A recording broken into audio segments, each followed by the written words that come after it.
अब हेर केटा, तैँले अर्काकोबाट लगिहालिस्, घर तैँले बिगारिस् यसको।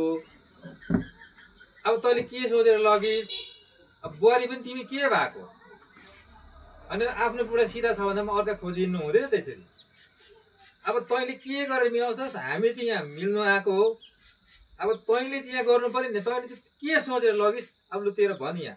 हजुर मैले लगिहालेँ। अब कति के हुन्छ जारी अब तिर्नुपर्छ होला। मैले म तिर्छु अब कति, म तर त्यस्तो बेसी त सक्दिनँ। जता शक्ति कति हुन्छ म तिर्छु। जारी तिर्छु? अब के कुरा गरेको तैँले? होइन शरम लाग्दैन तँलाई अर्काको घर बिगार्नु? अब तेरो के विचार छ भन है। तँ पनि लाटास त उहाँ पर बसिरहन्छ। मलाई त मेरो आफ्नो बुढीको बुढी चाहिन्छ, हुँदैन? हान्छु मलाई नगर नगर।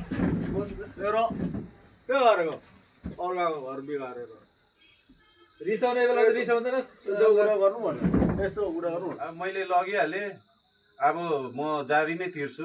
अब मैले लगि त हालेँ। 1 लाख दिनदेखि हुनुपर्छ यहाँ पैसा चाहिँ। अब खासै भन्यो चाहिँ 1 लाख पनि कम्ती हो। ओइ के भन्छस् है? सुन यहाँ के भन्दैछ? अब उसले भनिहाल्यो ल 1 लाख भने त्यो थुपार्नु पर्यो यहाँनिर। यहाँनिर अब कसरी हुन्छ? कोसिली पात हुन्छ कि के गरेर हुन्छ? यो थुपार्नु पर्यो। ल हामी त्यो हेर्छौँ। थुपार्नु पर्यो, हुँदैन? लाने मान्छे बिना आँटले त लगेको होइन होला। होइन। अब आँट गरिस् त यहाँ तिर्ने पनि आँट गर यहाँ। अब तिर्नु पर्यो नि, हुँदैन? मेरो त बुढी लगेछ तिमीले के गरेको? ल ल ल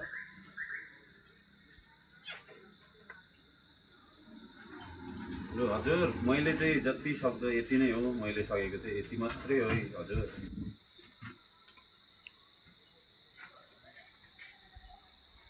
यहाँ हामीले तोकेको जति त पुग्दै पुगेको छैन, 1 कैँची पनि पुगेको छैन। के गर्नुपर्ने भन्नुहोस् त तपाईँ पनि। ल अब के गर्छस्? थुपार्नु पर्यो नि मान्छे। यहाँ त छैन भन्दैछ। गाई गोरु है त्यसरी थुपार्नु पर्यो त। के गर्नु अब तिमीहरूले अब तिमीहरू छौ अलिक पढेकोहरू। अब त पढेको छैन, के कसो गर्नुपर्ने? अब छोडिदिनु पर्ने हो कि के गर्नुपर्ने? अब के भन्नु हामीले? अब यसो अनुहार हेर्दा त अब सिधा दुख्दैछ। अब मिलाउँछस् होला, मिल्नु पर्यो होला। अब मेरो नानीको अनुहार हेर्नु पर्यो मैले हो। लु त्यसो भने अब के भन्नु बोल्नु म? अब बोल अब कति के भन्छस् तँ? तपाईँको विचार हो। अब मेरो बुढी लगिहाल्यो होइन, तिमीले अब नानी पनि छ राम्रोसँग हेर्नु। लास्ट दाम 2500। मैले यति नै हो। के भन्छ यो? होइन बाख्रा बेचेको तैँले? बाह्र त कहाँ हो? 2500। कहाँको 1 लाख, कहाँको 2500? तपाईँ कस्तो कुरा गर्नु भएको? तर ठिकै हो जस्तो लाग्यो। के र ठिकै? पहिला 561 त तिरेको, 2000 त नाफै छ। यस्तो त घटे छ। अब के गर्नु? यति काम गर्नु होला। ल त हामी अब